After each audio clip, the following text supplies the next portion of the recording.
Mexico 1986. Scotland were also there.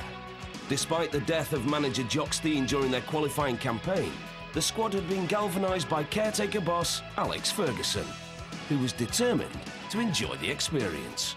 I remember the phone call one day. "Brun, how would you like the holiday of a lifetime?" he says. I said, "Oh, where are we going?" He says, "Mexico." He said, "We'll have a great time. We've got 3 games to play, but that won't interfere with our enjoyment."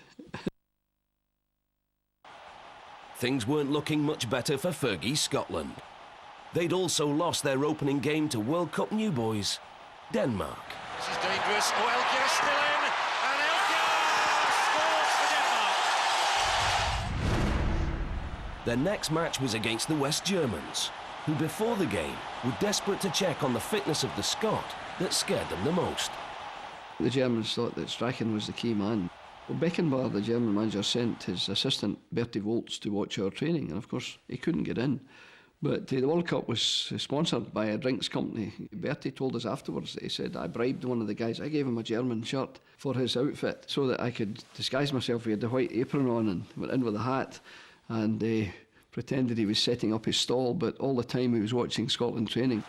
Beckenbauer was right to fear Scotland's midfield dynamo.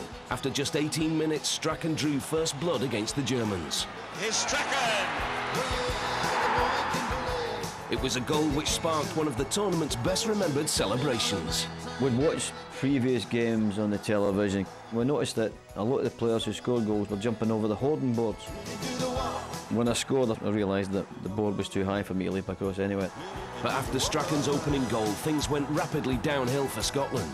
The game ended 2-1 to West Germany. There's a chance, an easy one. The Scots had just 1 game left to secure a place in the next round. But before then, they could enjoy a few relaxing days back at the hotel.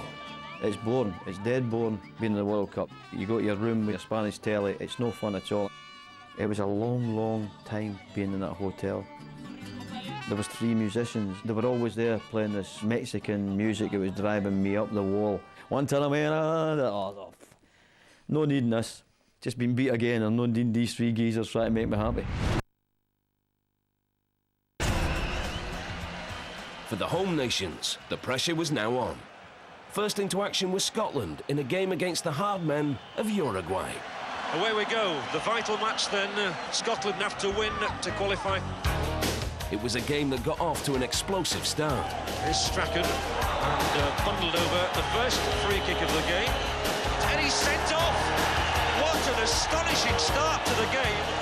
Batista's sending off remains the fastest in World Cup history, coming after just 56 seconds. To this day, I wouldn't have a clue what that guy looked like, because I've never seen his face at all at any point of the game. The time I got up, he'd been sent off.